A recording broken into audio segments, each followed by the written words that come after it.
बोलिए श्री शंकर भगवान की जय।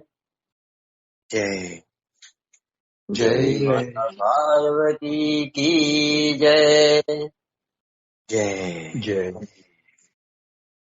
माता भगवती त्रिलोक जननी माँ दुर्गा महारानी की जय।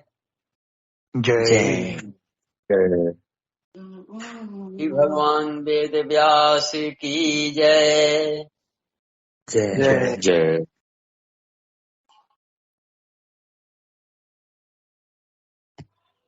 अथ पंचमो अध्याय श्रीमद् देवी भागवत पुराण की श्रवण विधि, श्रवणकर्ता के लिए पालनीय नियम, श्रवण के फल तथा महात्म्य का वर्णन।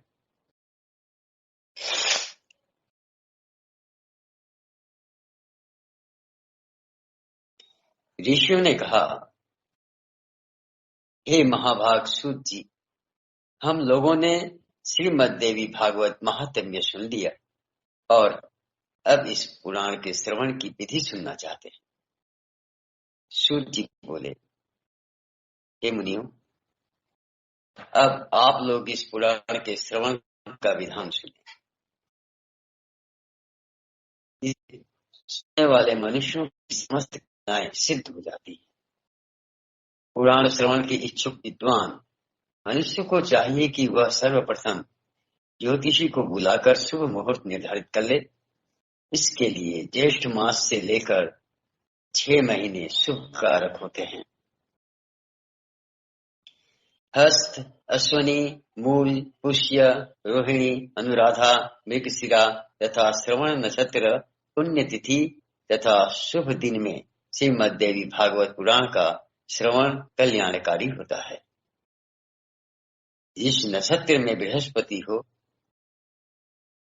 उससे चंद्रमा तक गिनने पर क्रमशः इस प्रकार फल होते हैं। 4 नक्षत्र तक धर्म प्राप्ति, पुनः 4 तक लक्ष्मी की प्राप्ति, इसके बाद 1 नक्षत्र कथा में सिद्धि प्रदान करने वाला, फिर 5 नक्षत्र परम सुख की प्राप्ति कराने वाला, बाद में 6 नक्षत्र पीड़ा करने वाले, इसके बाद 4 नक्षत्र राज भय उत्पन्न करने वाले और तत्पश्चात 3 नक्षत्र ज्ञान प्राप्ति में सहायक होते हैं। पुराण श्रवण के आरंभ में शिवोक्त चक्र का शोधन कर लेना चाहिए। देवी की प्रसन्नता के लिए इसे चारों नवरात्रों में सुनना चाहिए अथवा तिथि, वार और नक्षत्र पर सम्यक विचार करके यह पुराण अन्य मासों में भी सुना जा सकता है।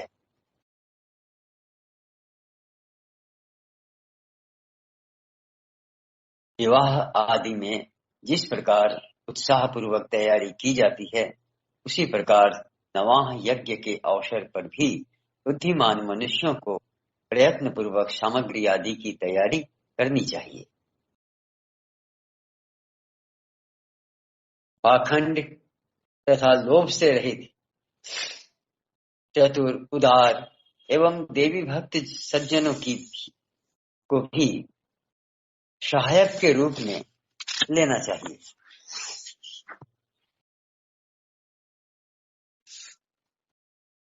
देश देश में भी यत्न पूर्वक यह संदेश भेजना चाहिए, हे कथानुरागी सज्जनों, यहाँ श्रीमद् देवी भागवत की कथा होने जा रही है, आप अवश्य पधारें।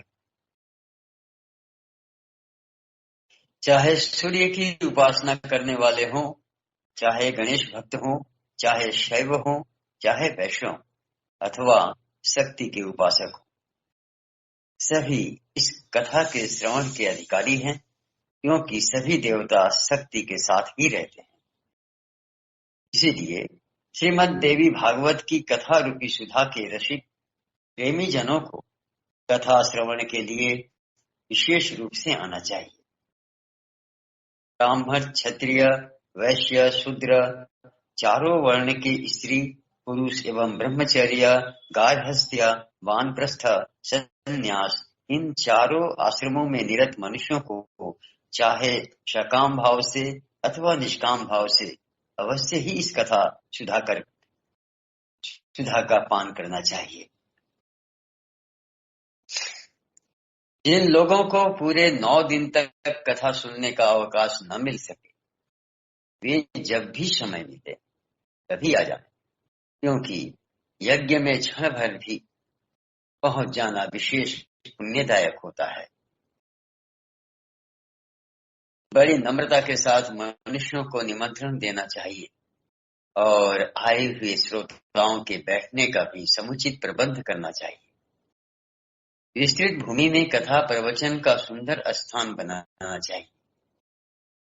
उस स्थान की सफाई कराकर गोबर से लिपवा देना चाहिए। केले के स्तंभों से सुशोभित और ध्वज पताकाओं से अलंकृत एक सुरम्य मंडप का निर्माण करना चाहिए और उसके ऊपर सुंदर चांदनी लगा देनी चाहिए।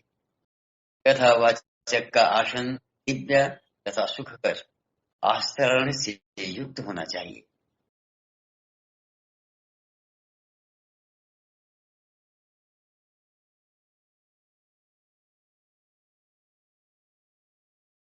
उसे प्रयत्न पूर्वक पूर्वाभिमुख अथवा उत्तराभिमुख रखना चाहिए।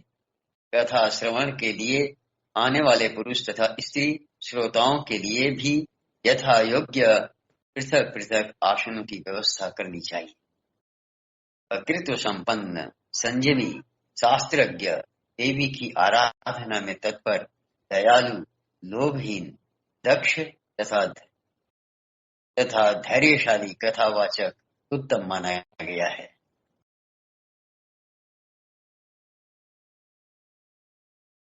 इसी प्रकार श्रोता भी ऐसा होना चाहिए, जो ब्राह्मण से भी देव भक्त कथा रसन का पान करने वाला, उदार, लोभ रहित, विनम्र और हिंसा आदि से रहित हो। पाखंडी, लोभी, स्त्री स्वभाव, कामी, धर्म का दिखावा मात्र करने वाला, निष्ठुर तथा क्रोधी वक्ता देवी भागवत के नवाह यज्ञ में श्रेष्ठ नहीं माना जाता है। श्रोताओं की शंकाओं के निवारण हेतु कथावाचक के साथ एक ऐसा सहायक भी लगा देना चाहिए जो पंडित, गुणवान, शांत तथा श्रोताओं को समझाने में कुशल हो। कथा प्रारंभ होने के एक दिन पूर्व ही वक्ता एवं श्रोता गणों को छौर कर्म करा लेना चाहिए। तत्पश्चात अन्य नियमों का पालन करना चाहिए।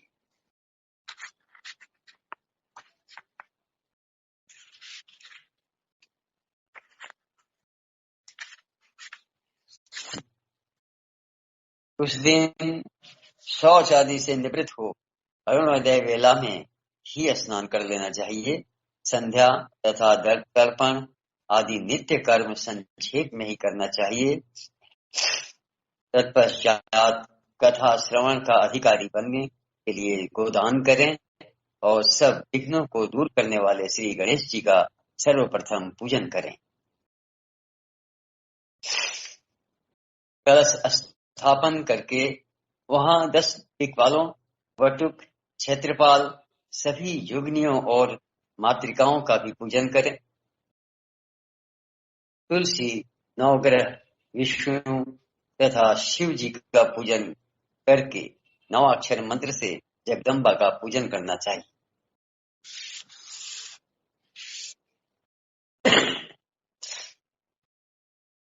तत्पश्चात सुंदर अक्षरों में लिखी हुई भगवती की वांगमयी मूर्ति स्वरूप श्रीमद देवी भागवत पुस्तक की सभी उपचारों से विधिवत पूजा करके कथा की निर्विघ्न समाप्ति के लिए 5 विद्वान ब्राह्मणों का वर्णन करना चाहिए। उनसे निरंतर नवार्ण मंत्र का जप एवं दुर्गा सप्तशती का पाठ कराना चाहिए।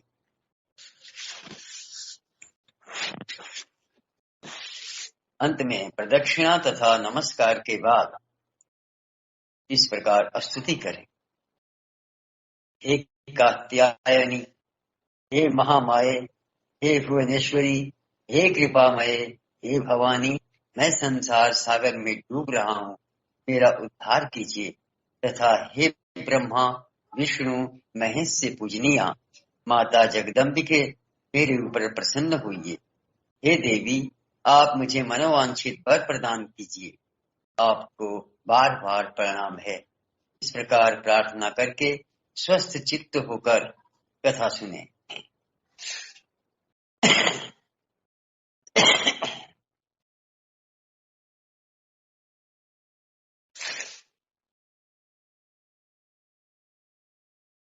प्रदक्षिण नमस्कारान् कृत्वान्ते स्तुतिमाचरेत्।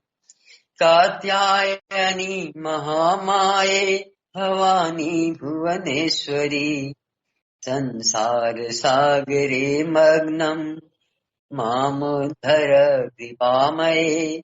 ब्रह्म विष्णु शिवाराध्ये प्रसीद जगदम्बिके। मनोऽभिलषितम् देवी वरम् देहि नमोऽस्तुते। इति सम्प्रार्थ्य शृणुयात् कथाम् नियतमानसः।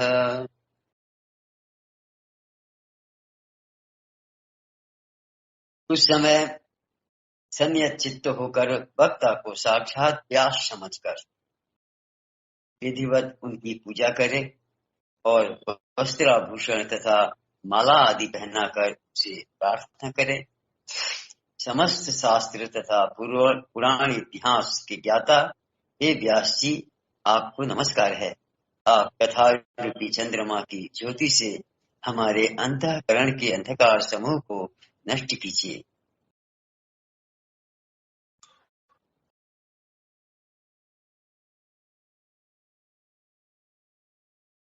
सर्वशास्त्रेतिहासज्ञ व्यासरूप नमोऽस्तुते। तथाश्चन्द्रोदयेनान्दस्तमः स्तोमम् निराकुरु। इसके बाद नवाह के नियमों का व्रत ले और ब्राह्मणों का यथाशक्ति पूजन करके उन्हें पहले यथास्थान बैठा दे। तत्पश्चात स्वयं भी अपने आसन पर बैठ जाए। तब सावधान मन से चारों पुरुषार्थ धर्म, अर्थ, काम एवं मोक्ष फल को प्राप्त करने के लिए पुत्र, कलत्र, धन, धान्य तथा गृह की चिंता छोड़कर कथा सुने। विद्वान वक्ता को चाहिए कि वह सूर्योदय से आरंभ करके पुनः दोपहर में 2 घड़ी विश्राम करके और सूर्यास्त के कुछ समय पहले तक कथा वाचन करे। मलमूत्र के वेग को रोकने के लिए स्वल्प आहार उत्तम होता है। कथार्थी को दिन रात में केवल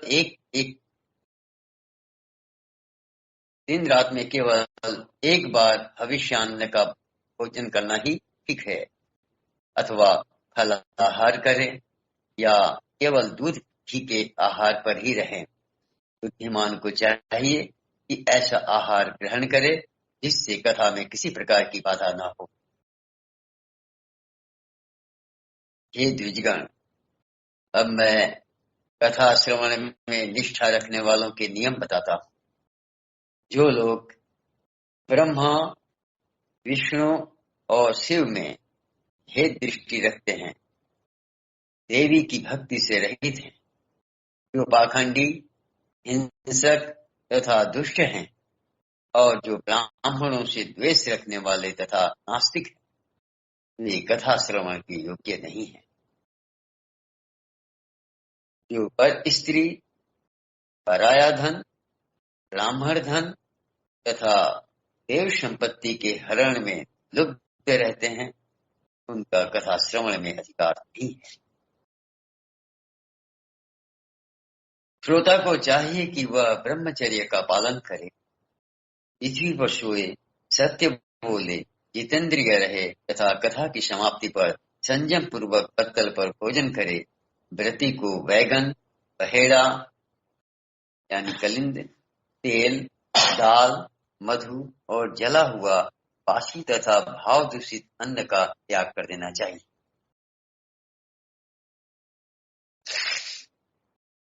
कथा सुनने वाला व्रती मांस, मसूर, रसवाला स्त्री का देखा हुआ खाद्यान्न, लहसुन, मूली, हींग, प्याज, गाजर, कोहरा और कर्मी का साग न खाए। काम, क्रोध, मद, लोभ, पाखंड और अहंकार को छोड़ दे। विप्रद्रोही, पतित, संस्कारहीन,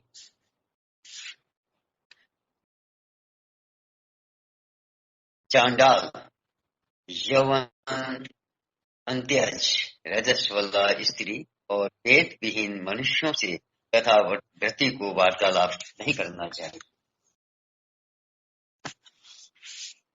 श्रोता को चाहिए कि वह वेद, गौ, गुरु, ब्राह्मण, स्त्री, राजा, महापुरुष, देवताओं और देव भक्तों की निंदा कभी न सुने।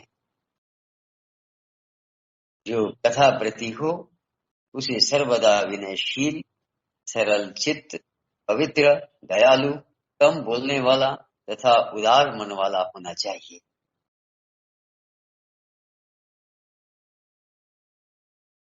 श्वेत कुष्ठी, कुष्ठी, क्षय रोगी, अभागा, पापी, दरिद्र तथा संतानहीन मनुष्य इस कथा को भक्ति पूर्वक सुने। जो स्त्री बंध्या, काकबंध्या, जिस स्त्री को एक बार संतान होकर बंद हो जाए, अभागिन तथा मृतवत्सा हो और जिसका गर्भ गिर जाता हो, ऐसी सभी स्त्रियों को इस देवी भागवत कथा का श्रवण करना चाहिए। जो मनुष्य बिना परिश्रम के ही धर्म, अर्थ, काम और मोक्ष प्राप्त करता चाहता है, वह यत्न पूर्वक इस देवी भागवत की कथा अवश्य सुने। इस नवाह कथा के 9 दिन 9 यज्ञों के समान है। उनमें किया गया दान, हवन तथा जप अनंत फल देने वाला होता है। इस प्रकार नवाह व्रत करके उसका उद्यापन करना चाहिए। फल की कामना करने वाले पुरुषों महाअष्टमी व्रत के उद्यापन की भांति नवाह व्रत का भी उद्यापन करना चाहिए।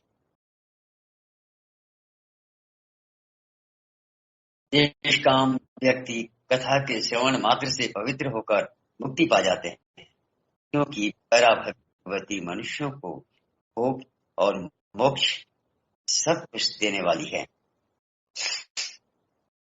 पुस्तक और कथावाचक दोनों की प्रतिदिन पूजा करनी चाहिए और वक्ता द्वारा दिया हुआ प्रसाद भक्ति पूर्वक ग्रहण करना चाहिए। तो नवाह यज्ञ में जो श्रोता नित्य कुमारी कन्याओं, सुहागिन स्त्रियों तथा ब्राह्मणों को भोजन कराता तथा उनसे प्रार्थना करता है, उसकी कार्य सिद्धि अवश्य हो जाती है, इसमें संदेह नहीं है। सभी त्रुटियों की शांति के निमित्त तथा समाप्ति के दिन गायत्री सहस्त्र नाम अथवा विष्णु सहस्त्र नाम का पाठ करना चाहिए।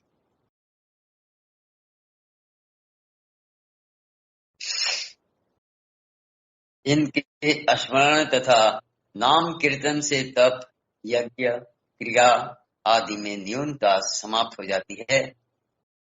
विष्णु भगवान का नाम कीर्तन करना चाहिए। कथा समाप्ति के दिन दुर्गा सप्तशती के मंत्रों से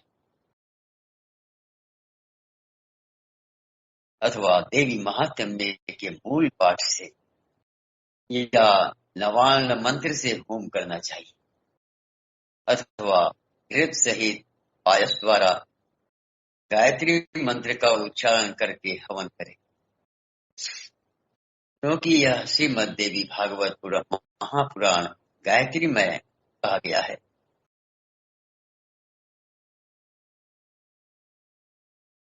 कथावाचक को वस्त्र, भूषण, धन आदि के द्वारा संतुष्ट करें, क्योंकि कथावाचक के प्रसन्न होने पर सभी देवता उस पर प्रसन्न हो जाते हैं। श्रद्धा पूर्वक ब्राह्मणों को भोजन कराए और नानाविध दक्षिणाओं से उन्हें संतुष्ट करे, क्योंकि वे विप्र पृथ्वी पर देवता के स्वरूप हैं। उनके संतुष्ट होने पर वांछित फल प्राप्त होता है। सुहागिन स्त्रियों तथा कौमारी कन्याओं को साक्षात देवी समझकर उन्हें भोजन कराए और उन्हें दक्षिणा देकर अपने मनोरथ की सिद्धि के लिए प्रार्थना करे। सुवर्ण दूध देने वाली गौ, हाथी, घोड़े और भूमि का दान करना चाहिए, क्योंकि उसका अक्षय फल होता है। सुंदर अक्षरों में लिखी देवी भागवत की पुस्तक को रेशमी वस्त्र में लपेटकर उसे सुवर्ण निर्मित सिंहासन पर रखकर अष्टमी या नवमी तिथि को विधि पूर्वक कथावाचक को दान करना चाहिए। ऐसा करने से वह इस संसार में सभी सुखों को भोग कर अंत में दुर्लभ मोक्ष प्राप्त करता है। पुराण को जानने वाला वक्ता चाहे दरिद्र हो, दुर्बल हो, बालक हो, युवक हो अथवा वृद्ध हो, वह सर्वदा वंदनीय, पूज्य एवं मान्य होता है। यद्यपि संसार में जन्म अथवा गुण के कारण अनेक गुरु हैं, परंतु पुराण का ज्ञाता उन सब में श्रेष्ठ गुरु है। व्यास के आसन पर बैठा हुआ पौराणिक ब्राह्मण जब तक कथा समाप्त न हो जाए तब तक किसी को भी प्रणाम न करे।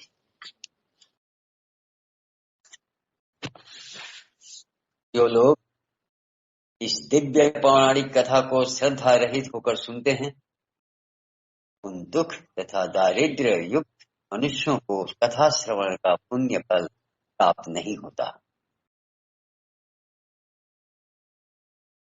जो लोग तांबूल, पुष्प आदि उपचारों से पुराण का पूजन किए बिना ही देवी की कथा सुनते हैं, वे दरिद्र होते हैं।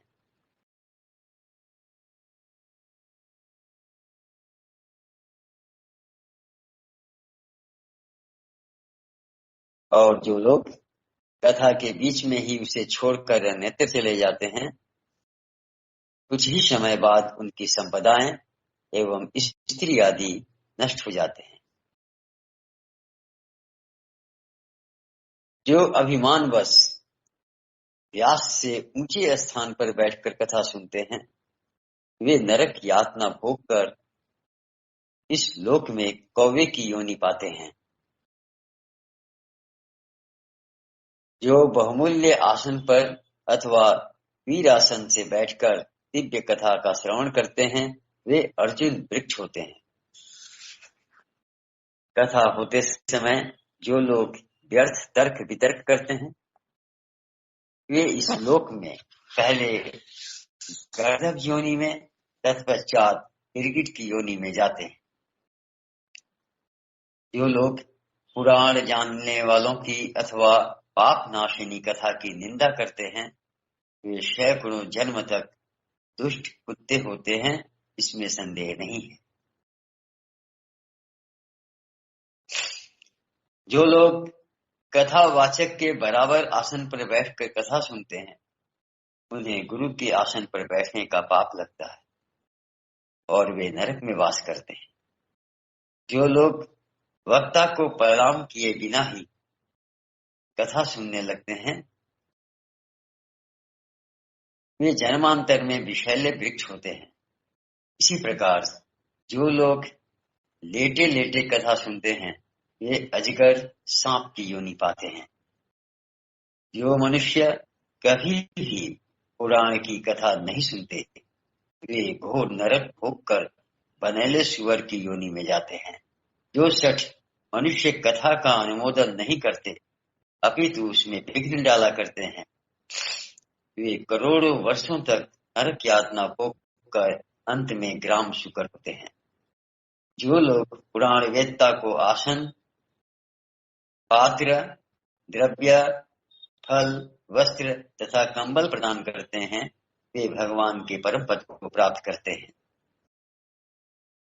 जो मनुष्य पुराण पुस्तक के लिए नवीन रेशमी वस्त्र तथा सुंदर सूत्र का दान करते हैं, वे सुखी रहते हैं। सभी पुराणों के सुनने से जो फल प्राप्त होता है उससे 100 गुना पुण्य श्रीमद् देवी भागवत पुराण के श्रवण से होता है। इस प्रकार नदियों में गंगा श्रेष्ठ है, देवताओं में शिव है, काव्यों में वाल्मीकि रामायण तथा तेजस्वियों में भगवान सूर्य श्रेष्ठ हैं।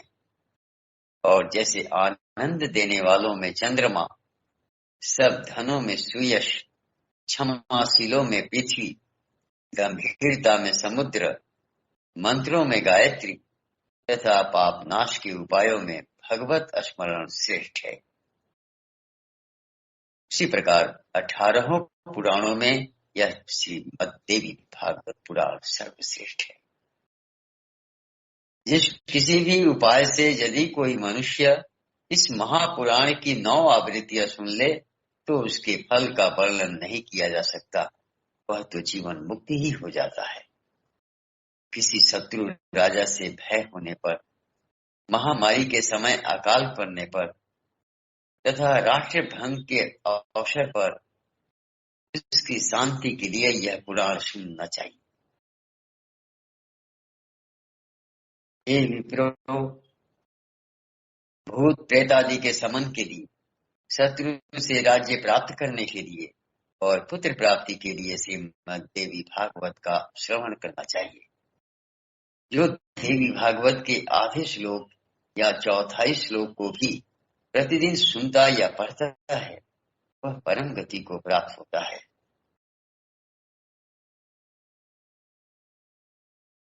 स्वयं भगवती जगदम्बा ने इस पुराण को सर्वप्रथम केवल आधे श्लोक में ही प्रकाशित किया, वही बाद में शिष्यों के द्वारा देवी भागवत के रूप में विस्तृत कर दिया गया। गायत्री से बढ़कर न कोई धर्म है, न तप है, न कोई देवता है और न कोई मंत्र ही है। भगवती अपना गुणगान करने वाली की रक्षा करती हैं। इसी प्रकार इसी कारण से इन्हें गायत्री कहा जाता है। वे भगवती गायत्री इस पुराण में अपने रहस्यों सहित विराजती हैं। अतः भगवती को प्रसन्न करने वाले इस देवी भागवत की 16वीं कला के समान भी अन्य महापुराण नहीं हो सकते।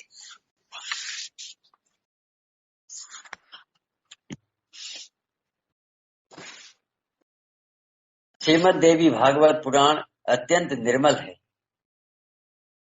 जो ब्राह्मणों का अमूल्य धन है और जिसमें स्वयं धर्मपुत्र नारायण ने पवित्र धर्म का वर्णन किया है। इसमें श्री गायत्री देवी का रहस्य एवं मणिद्वीप का सम्यक वर्णन किया गया है। साथ ही इसमें हिमालय के प्रति स्वयं भगवती द्वारा कही गई देवी गीता विद्यमान है। इस कारण हे विप्रों, इस महापुराण के सदृश दूसरा कोई उत्तम पुराण लोक में नहीं है। अतः आप लोग सदा इस श्रीमद् देवी भागवत का भली भांति सेवन करें। जिनके संपूर्ण प्रभाव को ब्रह्मा, विष्णु, शिव तथा भगवान शेष भी भली भांति नहीं जान सकते, जबकि वे उन्हीं के अंशज भी हैं, तब दूसरे देवता उन्हें कैसे जान सकेंगे। उन भगवती जगदम्बिका को मेरा निरंतर प्रणाम है।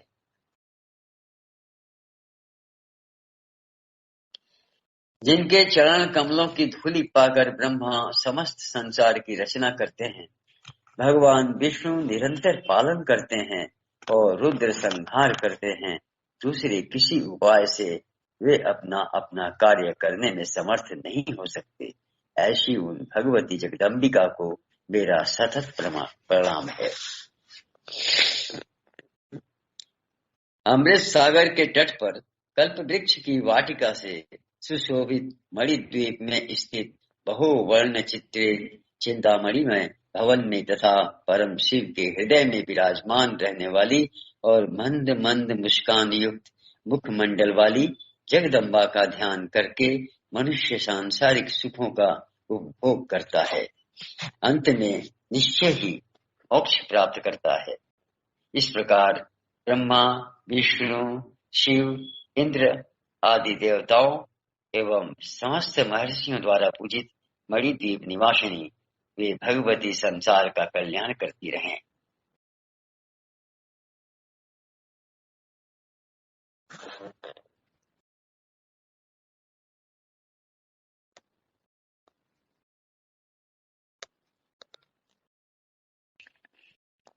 तीसरी स्कंद पुराणे मानस खंड श्रीमद देवी भागवत महात्म्य में देवी भागवत श्रवण तिथि वर्णन नाम पंचमो अध्याय समाप्तम इदम।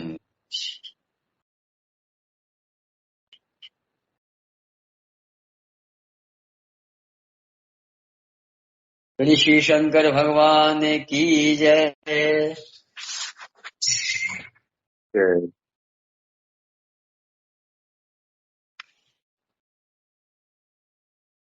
श्री जगदम्बिकायै नमः।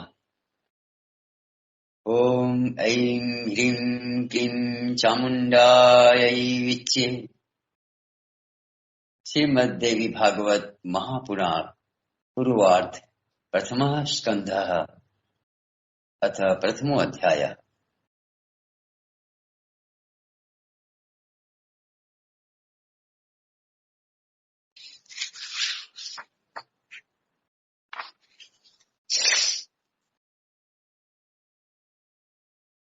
महर्षि सौनक का सूत जी से श्रीमद् देवी भागवत पुराण सुनाने की प्रार्थना करना।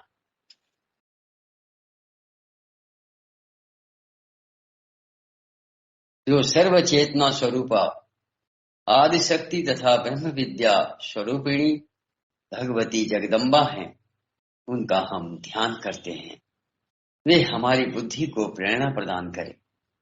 शौनक बोले, हे पुरुषों में श्रेष्ठ तथा भाग्यवान सूत जी, आप धन्य हैं, क्योंकि संसार में अत्यंत दुर्लभ पुराण संहिताओं का आपने भली भांति अध्ययन किया है।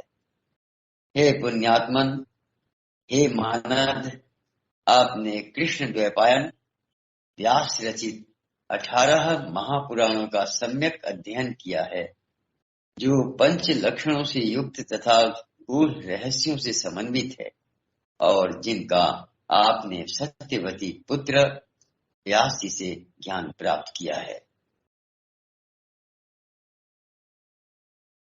हमारे पुण्य से ही आप इस उत्तम मुनियों के निवास योग्य दिव्य पुण्यप्रद तथा कली के दोषों से रहित क्षेत्र में पधारे हुए हैं। हे सूत जी, मुनियों का यह समुदाय परम पुण्यदायिनी पुराण संहिता का श्रवण करना चाहता है, अतः आप समाहित चित्त होकर हम लोगों से उसका वर्णन कीजिए।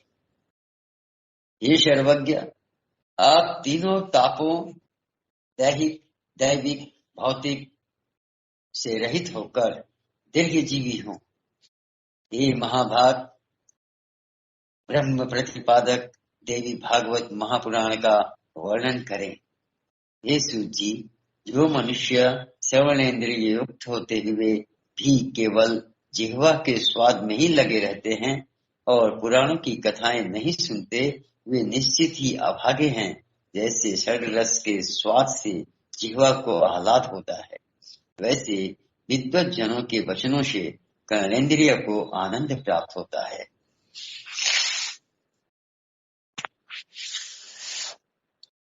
जब कर्णहीन सर्प भी मधुर ध्वनि सुनकर मोहित हो जाते हैं, तब भला कर्णयुक्त मानव आदि यदि कथा नहीं सुनते तो उन्हें बधिर क्यों न कहा जाए। अतः हे सौम्य, समाहित चित्त होकर कथा सुनने की इच्छा से सभी द्विजगण कलिकाल के भय से पीड़ित हो इस नैमिषारण्य में उपस्थित हैं। जिस किसी प्रकार से समय तो बीतता ही रहता है, किंतु मूर्खों का समय व्यर्थ दुर्व्यसनों में बीतता है और विद्वानों का समय शास्त्र चिंतन में जाता है। शास्त्र भी विचित्र प्रकार के तर्क वितर्क से युक्त है। पुराण 3 प्रकार के तथा शास्त्र विविध प्रकार के, जो नानाविध वाद विवाद तथा छल प्रपंच से युक्त है और अहंकार तथा अमर्ष उत्पन्न करने वाले हैं। वे अनेक अर्थवाद तथा हेतुवाद से युक्त और बहुत विस्तार वाले हैं।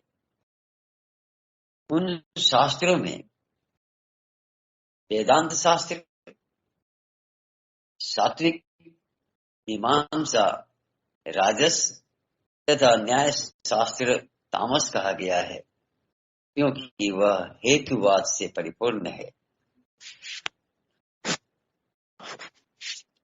इसी प्रकार हे सौम्य, आपके द्वारा कहे गए पुराण तथा भेद से 3 गुणों वाले तथा 5 लक्षणों से समन्वित है। आपने यह भी बताया है कि उन पुराणों में यह श्रीमद् देवी भागवत 5वां पुराण है, पवित्र है, वेद के समान है और सभी लक्षणों से युक्त है। उस समय आपने प्रसंगवश अत्यंत अद्भुत मुमुक्ष जनों के लिए मुक्तिप्रद मनोरथ पूर्ण करने वाले, धर्म में रुचि उत्पन्न करने वाले जिस पुराण को संक्षेप में कहा था, उस उत्तम पुराण को विस्तार पूर्वक कहिए। उस दिव्य तथा कल्याणमय श्रीमद् देवी भागवत पुराण को हम सभी द्विजगण आदर पूर्वक सुनने की इच्छा रखते हैं। हे धर्मज्ञ, गुरु भक्त एवं सत्व गुण से संपन्न होने के कारण आप कृष्ण द्वैपायन के द्वारा कही गई इस प्राचीन संहिता का ज्ञान प्राप्त कर चुके हैं। जिस प्रकार देवता लोग अमृत मांग करते हुए तृप्त नहीं होते, उसी प्रकार हम लोगों ने भी यहाँ आपके मुखारविंद से निकली अन्य कथाएं सुनी, किंतु अभी भी हम तृप्त नहीं हुए हैं।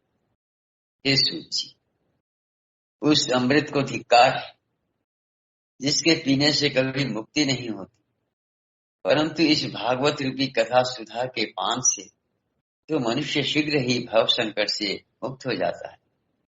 ये सूत जी, अमृत पान के लिए जो हजारों प्रकार के यज्ञ किए गए हैं, उनसे भी सर्वदा के लिए हमें शांति नहीं मिली। यज्ञों का फल तो केवल स्वर्ग है। पुण्य क्षीण होने पर पुनः स्वर्ग से मृत्यु लोक में लौटना ही पड़ता है। इस प्रकार निरंतर आवागमन के चक्र में आना जाना लगा रहता है। हे सर्वज्ञ, त्रिगुणात्मक काल चक्र में भ्रमण करते हुए मनुष्यों की ज्ञान के बिना मुक्ति कदापि संभव नहीं है। इसीलिए सब प्रकार के रसों से परिपूर्ण तथा पुण्य व्रत श्रीमद् देवी भागवत पुराण कहिए, जो पवित्र, मुक्तिदायक, गोपनीय तथा मोक्ष जनों को सर्वदा प्रिय है। श्रीमद् देवी भागवते महापुराणे अष्टादश सहस्रायाम षण्हजायाम प्रथम स्कंदे शौनक प्रश्नो नाम प्रथमो अध्यायः। श्री माता देवी महादुर्गा महारानी की जय। जय श्री माता। जय।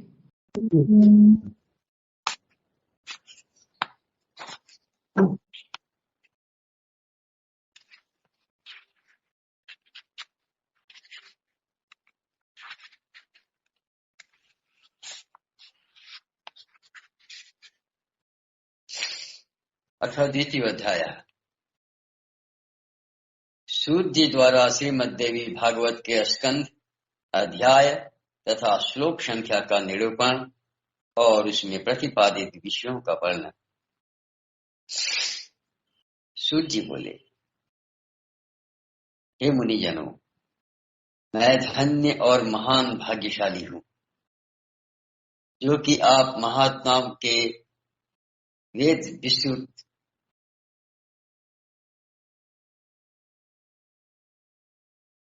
जो कि आप महात्माओं ने वेद विश्रुत तथा अत्यंत पुण्यप्रद श्रीमद देवी भागवत महापुराण के संबंध में प्रश्न करके मुझे पवित्र बना दिया। इसलिए मैं सभी वेदों के तात्पर्य से युक्त, सभी शास्त्रों और आगमों के रहस्य रूप सर्वोत्तम श्रीमद देवी भागवत पुराण को आप लोगों से कहता हूं।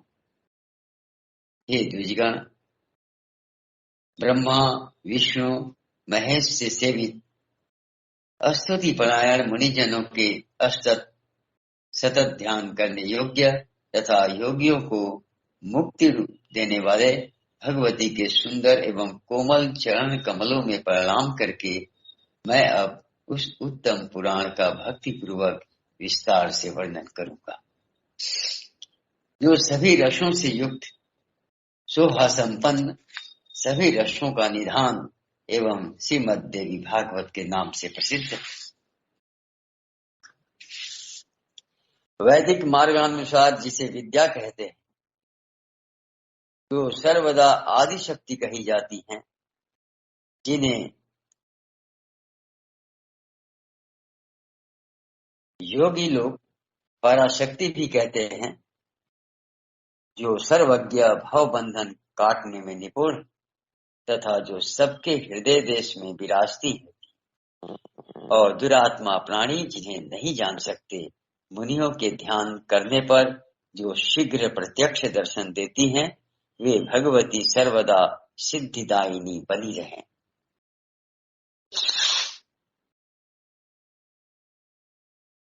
जो सत असत रूप उस जगत की सृष्टि करके अपनी त्रिगुणात्मिका सत्व रज तम शक्ति द्वारा उसका पालन करती तथा प्रलयांत में उसका संहार करके अकेली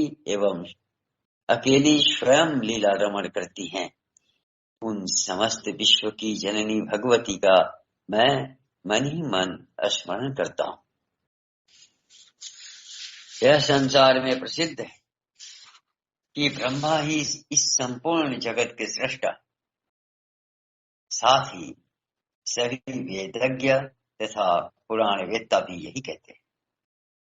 उनका यह भी कथन है कि भगवान विष्णु के नाभि कमल से ही उन ब्रह्मा जी की उत्पत्ति हुई है, जो स्वतंत्र नहीं है,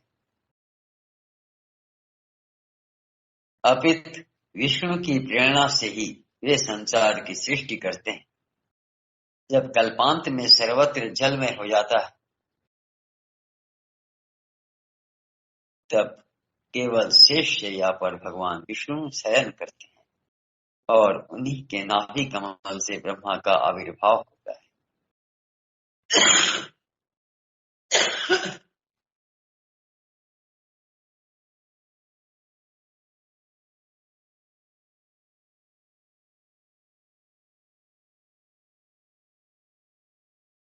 इस प्रकार जब सहस्त्र फण वाले शेष ही विष्णु के आधार हैं, तो फिर उन मुरारी को भी सर्वाधार भगवान कैसे कहा जाए।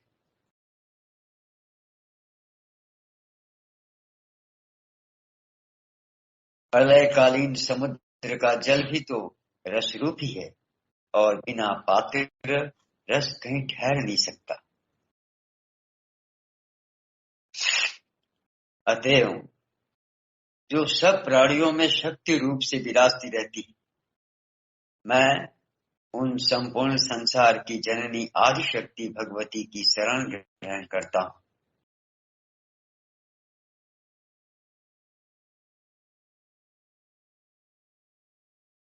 योग निद्रा में लीन भगवान विष्णु को देखकर उनके नाभि कमल पर विराजमान ब्रह्मा ने जिन देवी की स्तुति की थी, मैं उन्हीं पराशक्ति भगवती के शरणागत हूँ। हे मुनिजनों, उन्हीं निर्गुण तथा सगुण रूप वाली तथा मुक्तिदायिनी योग माया का ध्यान करके मैं यहाँ संपूर्ण देवी भागवत पुराण कह रहा हूँ। आप लोग सुनिए।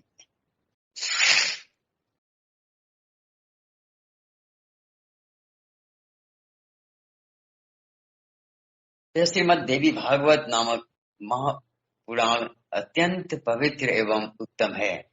इसमें 18,000 सुंदर श्लोक हैं। कृष्ण द्वैपायन द्वारा विरचित इस श्रीमद् देवी भागवत पुराण में कल्याणकारी 12 स्कंध तथा कुल 318 अध्याय बताए गए हैं। इनमें प्रथम स्कंध में 20 अध्याय, द्वितीय में 12, तृतीय में 30 और चतुर्थ में 25 अध्याय है। पंचम स्कंध में 35 अध्याय, षष्ठ में 31, सप्तम में 40, अष्टम में तत्व संख्या के बराबर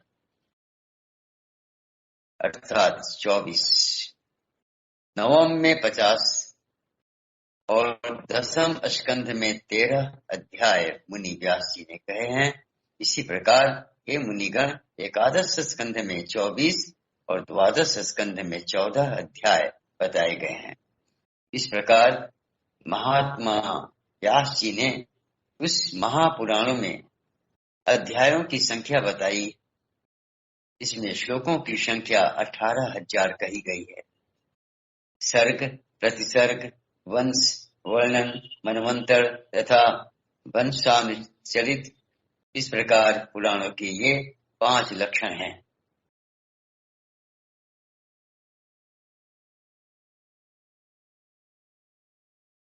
जो कल्याणमयी भगवती नित्या, निर्गुणा, व्यापक रूप से सृष्टि में स्थित रहने वाली, विकार रहित, योग गम्या, सबकी आधार रूपा तथा तुरीया अवस्था में प्रतिष्ठित हैं। उन्हीं की सात्विकी, राजसी और तामसी शक्तियां महासरस्वती, महालक्ष्मी तथा महाकाली नामक देवियों के रूप में प्रकट होती हैं। उन्हीं तीनों शक्तियों का सृष्टि के लिए शरीर धारण करना ही शास्त्र के विद्वानों के द्वारा सर्ग कहा गया है।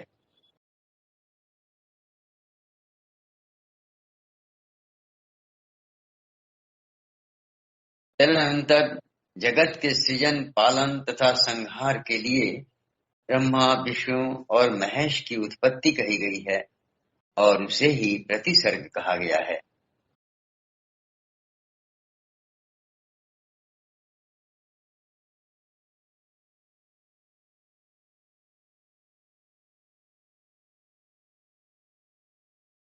चंद्रवंशी, सूर्यवंशी राजाओं के वंश वर्णन तथा हिरण्यकशिप आदि दैत्यों के वंश कथन को वंश कहा गया है। इसी प्रकार स्वयंभुव आदि 14 मनुओं का वर्णन एवं उनके समय विभाग मनवंतर कहलाते हैं। उन मनुओं के वंश का क्रमशः वर्णन करना ही वंशानुचरित कहा गया है। हे मुनिवरों, इस प्रकार सभी पुराण उपर्युक्त 5 लक्षणों से युक्त होते हैं।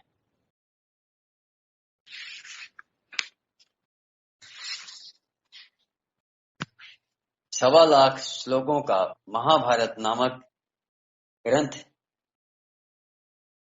ही व्यास जी ने ही रचा है। यह इतिहास कहलाता है, जो वेद सम्मत होने के कारण 5वां वेद कहा गया है।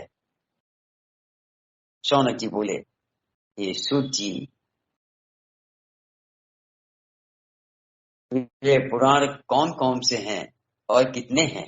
हम लोगों को सुनने की उत्कट इच्छा है और आप सर्वज्ञ हैं, अतः विस्तार से बताइए। कलिकाल से भयभीत हम ब्राह्मण नैमिषारण्य में ही रहते हैं। ब्रह्मा जी ने मनोमय चक्र हमें देकर यह आदेश दिया था कि इसी चक्र के पीछे पीछे आप लोग जाएं। जहां इस चक्र की नेमी शीर्ण हो जाए, वह देश परम पवित्र कहा गया है। वहां कभी कलयुग का प्रवेश नहीं होगा। आप लोग वहां तब तक रहें जब तक पुनः सतयुग न आ जाए। उनका वह वचन सुनकर तथा उनकी बातों को हृदय में धड़क कर हम लोग सब देशों के दर्शनार्थ उस मनोमय चक्र के पीछे पीछे तत्काल चल दिए। चलते चलते इसी स्थान पर पहुंचकर उस चक्र की नेम हम लोगों के देखते देखते शीर्ण हो गई। तभी से यह स्थान परम पवित्र नैमिषक्षेत्र के नाम से प्रसिद्ध हुआ। यहाँ कभी कली का प्रवेश नहीं होता। इसीलिए मैंने अनेक ऋषि मुनियों, सिद्ध गणों एवं कली से भयभीत महात्माओं के साथ यहाँ अपना निवास बना लिया है। हम लोगों ने यहाँ पर चरु, पुरोडाश आदि द्वारा अनेक पशुवध विहीन यज्ञ किए हैं। जब तक सत्य युग न आ जाए तब तक हम लोगों का यहीं रहने का दृढ़ निश्चय है। हे सूत जी, आप निश्चित रूप से हम लोगों के सौभाग्य से ही यहाँ आ पहुंचे हैं। इसीलिए आप उस ब्रह्म सम्मत पावन पुराण की कथा कहिए। हे सूत जी, हम लोगों को सुनने की उत्कट इच्छा है और आप जैसे बुद्धिमान वक्ता भी प्राप्त हैं। हम लोग ही अपना सभी कार्य त्याग कर चित्त एकाग्र करके यहाँ स्थित हैं। अतः हे सूत जी, आप चिरंजीवी हो तथा तीनों प्रकार के तापों, दैहिक, दैविक, भौतिक से मुक्त रहकर अब हम लोगों को परम पवित्र तथा कल्याणकारी श्रीमद् देवी भागवत पुराण सुनाई, जिसमें धर्म, अर्थ और काम का विधिवत वर्णन किया गया है। महर्षि व्यास ने भी बताया है कि इसके द्वारा ज्ञान प्राप्त करके पुनः उससे मुक्ति मिलती है। हे सूत जी, महर्षि वेद व्यास ने जिस पवित्र पुराण को कहा है, उसके मनोहर कथा चरित्र को सुनने से हमारी कभी तृप्ति नहीं होती है।